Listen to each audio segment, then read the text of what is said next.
Oh, accidentally paused there.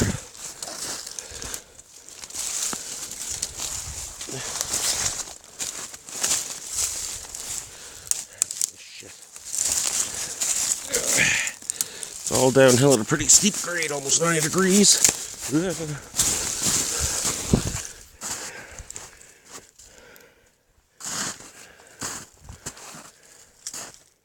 Then we come to this.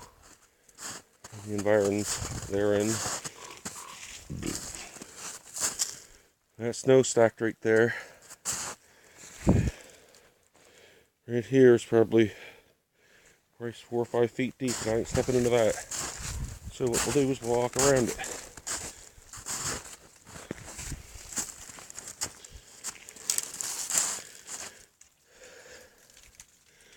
Now, anybody in the Annapolis Valley wanting to practice any sort of cave rappelling or anything, this is the place to come.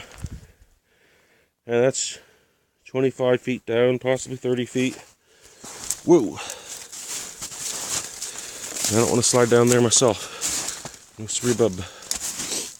Somebody's been here before. There's more little entrances.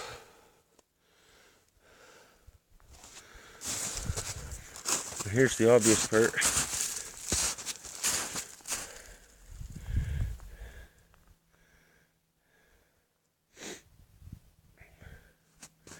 It's the obvious part that something's in there, so they buried it in. Didn't spend all that time to haul all this shale out here, dump it in this spot. And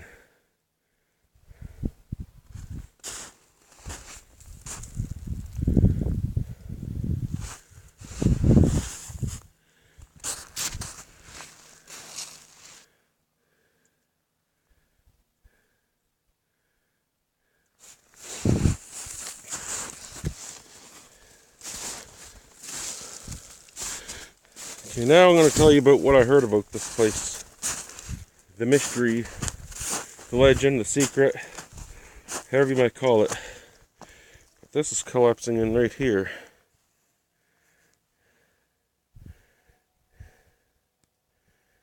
There was a huge rock right there, and it's gone. Little spot right there collapsing in.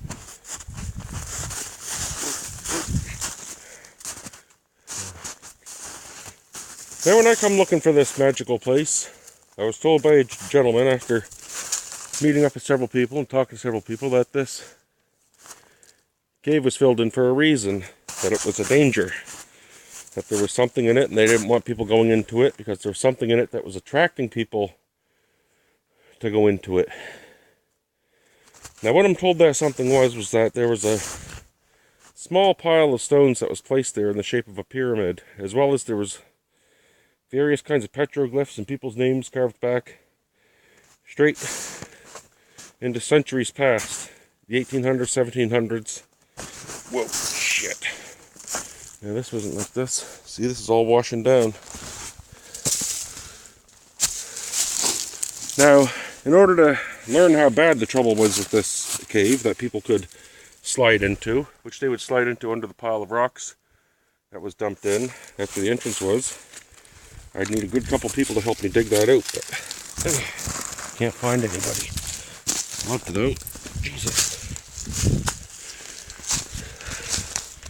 Holy shit. Well, anyway, that's washed out. There was a double shit.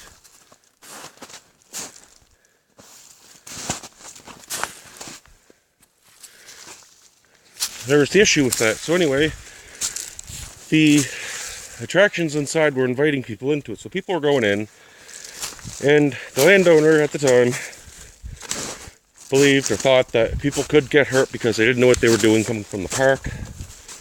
And it's, I wouldn't say close, but proximity. God, I'm out of shape, man. Well, anyhow,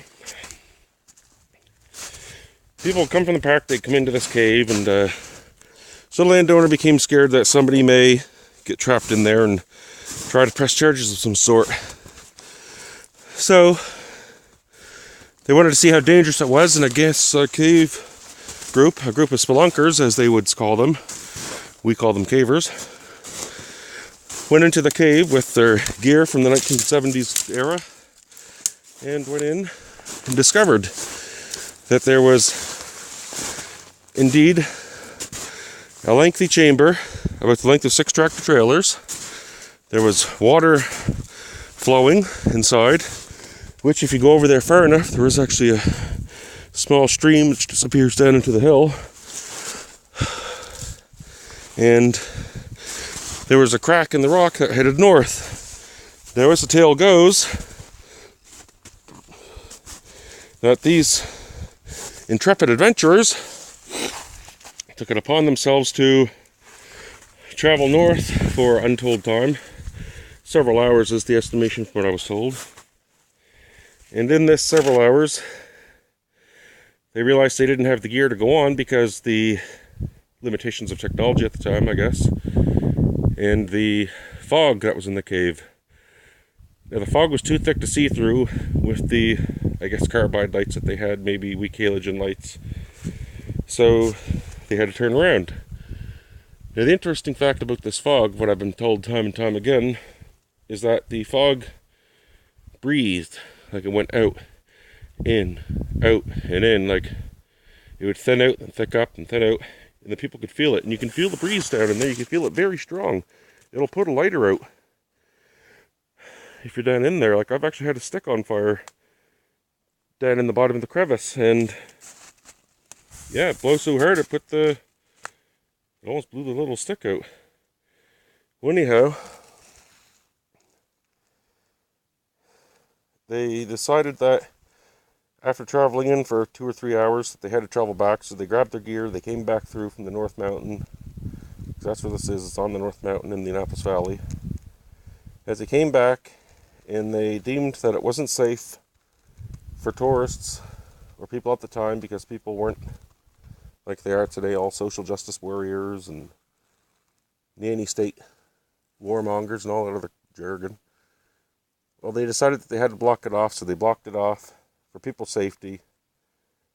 And as the years passed, the gentleman who told me about it, Barry Bent, rest in peace, he was a great man. He was very, very interesting to talk to. Someone I've sat down several times with and just talked for hours about history and adventure. What a loss. What a guy. But he told me all the details, and the details have been collaborated in other spots by other people.